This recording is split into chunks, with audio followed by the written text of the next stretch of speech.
एक गांव में एक विधवा माँ अपनी 2 बेटियों के साथ रहती थी। उनका गुजारा बहुत ही मुश्किलों से होता था। वो विधवा माँ जंगल से लकड़ियाँ काट कर बेचा करती थी। उसकी दोनों बेटियाँ बिल्कुल ही अलग स्वभाव की थीं। एक बेटी का नाम रिया था। रिया का रंग ढूढ़ जैसा गोरा था, लेकिन उसकी जुबान उतनी ही काली थी। रिया अपनी बहन सपना से बहुत जलती थी, क्योंकि सपना के बहुत लंबे काले और घने बाल थे, लेकिन सपना का रंग काला था। इसीलिए रिया सपना के काले रंग का मजाक उड़ाती थी। सुबह का समय था। सपना और रिया स्कूल जाने के लिए तैयार हो रही थी, पर सपना आईने के सामने खड़े होकर और अपने लंबे लंबे बालों को देखकर मुस्कुरा रही थी। सपना जी, जरा सपनों से बाहर आओ और स्कूल के लिए जल्दी तैयार हो जाओ। अगर स्कूल लेट पहुँचे तो बड़ी मार पड़ेगी। और हाँ, अपनी इस काली बदसूरत सी सूरत पर थोड़ा क्रीम पाउडर भी लगा लेना, गोरी लगोगी। रिया की इस बात से सपना रोने लगती है। तभी माँ आ जाती है और रिया को डांट लगाती है। रिया, उसे क्यों परेशान कर रही हो? वो तुम्हारी बड़ी बहन है, थोड़ी शर्म करो। देखो, उसे तुम्हारी इस बात का कितना बुरा लगा। माँ, मैंने गलत ही क्या बोला? मैंने तो सही ही बोला। सपना इतनी काली है कि उसे रात में तो क्या, दिन में भी अगर कोई देखे तो डर जाए। अच्छा, अब चुप करो और स्कूल जाओ चुपचाप। रिया तो स्कूल के लिए घर से निकल जाती है, पर सपना स्कूल जाने के लिए मना करती है। तभी उसकी माँ उसे समझा बुझाकर स्कूल तो भेज देती है, पर वो रोज की तरह आज भी लेट पहुँचती है स्कूल। तुम्हें छोड़कर सभी बच्चे वक्त पर स्कूल पहुँच जाते हैं, पर तुम क्यों नहीं? उधर देखो अपनी बहन को, वो भी तो जल्दी आती है, फिर तुम क्यों लेट हो जाती हो रोज रोज? वो मैम, मेरे बाल बहुत लंबे हैं ना, तो उन्हें बांधने में थोड़ा टाइम लगता है। आज तुम क्लास नहीं ले सकती, तुम रोज लेट आती हो। आज तुम्हें मैं नहीं बख्शूंगी। मैं कल से पक्का वक्त पर क्लास में पहुंचूंगी मैम। प्लीज मुझे आज क्लास लेने दो। चलो, आज हम तुम्हारी लेट आने की वजह को ही काट देते हैं। मैम, मैं कुछ समझी नहीं।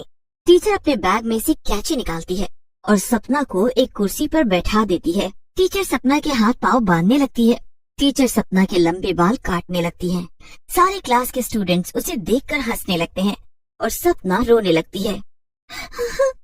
मैम प्लीज मेरे बाल नहीं काटो, प्लीज मुझे जाने दो। मैम। टीचर सपना के बाल काट के छोटे छोटे कर देती है और उसके हाथ पैर खोल देती है।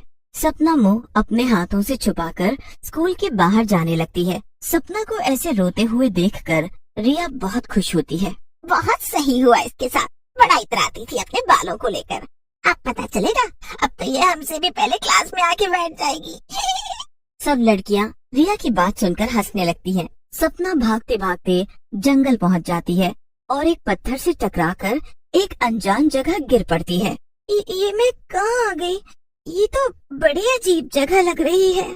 सपना के सामने एक बहुत बड़ी गुफा होती है। अरे वाह, ये तो बहुत बड़ी गुफा है, लेकिन इसमें रहता कौन होगा? तभी सपना एक किताब से टकरा जाती है। ये किताब रास्ते में किसने फेंक दी? जरा इसको पढ़ कर देखती हूँ, आखिर इसमें ऐसा क्या लिखा है। सपना देखती है कि उस किताब में एक बड़ी ही अजीब सी चीजें लिखी होती हैं। भाषा कितनी अजीब है, पहली बार पढ़ रही हूँ कुछ ऐसा। मुझे तो लगता है ये किसी प्रकार के जादुई शब्द हैं। कहीं ये जादुई मंत्र तो नहीं? सपना उसमें से एक मंत्र पढ़ती है। तभी उस गुफा में रखी हर चीज हवा में उड़ने लगती है। अरे ये क्या हो रहा है? ये तो सच में एक जादुई मंत्र है। सपना वही मंत्र दोबारा पढ़ती है और वो सारी चीज अपनी अपनी जगह पर पहुंच जाती है। ये तो बहुत ही अच्छी चीज है, मैं एक और मंत्र बोल के देखती हूँ। सपना जैसे ही दूसरा मंत्र पढ़ती है, वैसे ही सपना के शरीर में जादुई चीजें होने लगती हैं। सपना के कटे हुए छोटे बाल बहुत बड़े हो जाते हैं और वो इतने लंबे हो जाते हैं कि वो जमीन को छूने लगते हैं। सपना का काला रंग और काला होने लगता है। उसकी आंखें खून जैसी लाल हो जाती हैं और उसके दांत बड़े बड़े हो जाते हैं और सपना एक काले रंग की लंबे बालों वाली चुड़ैल बन जाती है। अरे ये क्या, मैं तो एक चुड़ैल बन गई। मेरे अंदर जादुई शक्तियाँ भी आ गई हैं। अब मैं इन सब की मदद से स्कूल में सब स्टूडेंट्स को मजा चखाऊंगी।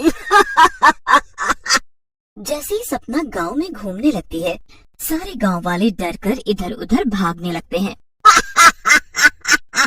इन सब गांव वालों को ऐसे देखकर कितना मजा आ रहा है। जैसे ही सपना लंबे बालों वाली काली चुड़ैल स्टूडेंट बन जाती है, स्कूल की सारी टीचर और स्टूडेंट्स उसे हैरानी से देख रहे होते हैं और डर के मारे जोर जोर से चिल्लाने लगते हैं। ये देखो तुम सबको इन्हीं लंबे बालों से जलन होती थी ना, अब मैं इन्हीं बालों से ये पूरा स्कूल जला दूंगी और तुम सब मर जाओगे। नहीं नहीं, हमें मत मारो, हमें माफ कर दो, अब हम तुम्हें कभी परेशान नहीं करेंगे, हमें माफ कर दो सपना। अब तुम मेरा कुछ बिगाड़ भी नहीं पाओगी। सपना कुछ जादुई मंत्र बोलती है और हवा में उड़ने लगती है। फिर वो अपनी शक्तियों से अपने बड़े बालों को नियंत्रित करके उस टीचर को पकड़ लेती है और उसे हवा में उड़ाने लगती है। क्यों, अब मजा आ रहा है ना? ये सब कुछ सपना की बहन भी देख रही होती है। अरे अरे, ये अचानक से सपना में ऐसी कौन सी शक्ति आ गई? ये तो सबको मार देगी और मुझे तो सबसे पहले मारेगी। इससे पहले इसका ध्यान मुझ पर जाए, मैं यहाँ से निकल लेती हूँ। जैसे ही रिया स्कूल से निकल रही होती है तभी सपना उसको बुलाती है। अरे ओ मेरी बहन, तुम कहाँ जा रही हो? इतनी जल्दी क्यों जाना है तुम्हें? तुम्हें याद है पहले तुम मुझे बिना परेशान किए स्कूल से नहीं जाती थी, अब परेशान नहीं करोगी? अब मेरे बाल नहीं खींचोगी? सपना अपने डरावने बालों से रिया को भी पकड़कर हवा में उड़ने लगती है। तुम सबको ऐसे डरते हुए देखकर मुझे बहुत मजा आ रहा है। सपना अपनी जादुई शक्तियों की मदद से अपने बालों से पूरे स्कूल में आग लगा देती है और सारी टीचर और स्टूडेंट्स को लेकर गुफा में ले जाती है। सपना उन सबको गुफा में बांध कर रखती थी। कुछ ही देर बाद उस गुफा में एक और चुड़ैल घुस जाती है। ये सब मेरी गुफा में क्या हो रहा है? ये सब कौन लोग हैं? तभी सपना उस चुड़ैल के सामने आती है। तुम कौन हो और तुम यहाँ क्या कर रही हो? चुड़ैल जैसे ही सपना को देखती है वैसे ही रोने लगती है। मेरी बच्ची, ये क्या हुआ तेरे साथ? तू चुड़ैल कैसे बन गई? ये कैसे हुआ? ये क्या कह रही हो? मैं तो तुम्हें जानती भी नहीं। कौन हो तुम? चुड़ैल अपनी जादू से इंसानी रूप ले लेती है। सपना जैसे ही चुड़ैल का इंसानी रूप देखती है वैसे ही चौंक जाती है। वो चुड़ैल कोई और नहीं, उसकी माँ होती है। मैं तुझे सच बताती हूँ, तुम ध्यान से सुनो। जब तुम और रिया बहुत छोटे थे तब एक चुड़ैल हमारे गांव में आई थी और बहुत लोगों को मार के खाने लगी। तुम्हारे पापा एक बहुत ही बहादुर इंसान थे, इसीलिए उस दिन चुड़ैल की गुफा में वो गए और चुड़ैल को मारने का समाधान ढूंढने लगे। उन्हें वहाँ एक किताब मिली और उसमें उन्होंने उसे मारने के लिए एक मंत्र ढूंढ लिया। तुम्हारे पापा जैसे ही चुड़ैल का सामना करने गए, चुड़ैल ने उन पर वार कर दिया, लेकिन तुम्हारे पापा ने हिम्मत दिखाई और वो मंत्र बोलकर चुड़ैल को मार दिया। सपना ये सुनकर बहुत रोने लगती है। माँ, ये सब तो बहुत बुरा हुआ, पापा के साथ ऐसा नहीं होना चाहिए था। लेकिन माँ, तुम चुड़ैल कैसे बनी? तुम्हारे पापा की आखिरी निशानी की खातिर मैं भी उस गुफा में दोबारा गई और वो किताब अपने पास रख ली। एक दिन मैंने उस किताब में एक मंत्र पढ़ा। जैसे ही मैंने वो मंत्र पढ़ा वैसे ही मैं एक चुड़ैल में बदल गई। अरे माँ, ऐसा तो बिल्कुल मेरे साथ भी हुआ। मैंने जैसे ही एक जादुई मंत्र इस किताब में से पढ़ा वैसे ही मैं एक चुड़ैल में बदल गई। मैं समझ सकती हूँ, तुम चिंता मत करो, सब सही हो जाएगा। पहले तुम इन सभी स्कूल की टीचर और स्टूडेंट को आजाद करो और उन्हें सही सलामत स्कूल पहुँचा कर आओ। सपना सभी टीचर और स्टूडेंट्स को आजाद कर देती है और उन्हें स्कूल पहुँचा देती है। अब हम सब कैसे पढ़ेंगे और इन सब स्टूडेंट्स का क्या होगा? ये सब कैसे पढ़ेंगे? ये स्कूल तो जला हुआ है। आप चिंता मत करो, मैं सब ठीक कर दूंगी। सपना कुछ जादुई मंत्र बोलती है। वो स्कूल बिल्कुल साफ सुथरा और नया हो जाता है। सभी टीचर और स्टूडेंट खुश हो जाते हैं। सपना, मुझे भी माफ कर दो, मैंने भी तुम्हारे साथ अच्छा नहीं किया। अब मैं तुम्हें कभी परेशान नहीं करूंगी, कभी तुमसे जलन नहीं करूंगी बहन। सपना अपनी माँ के पास वापस जाती है।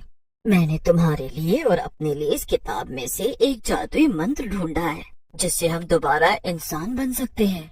सपना और माँ दोनों एक साथ वो जादुई मंत्र बोलते हैं और दोबारा इंसान बन जाते हैं।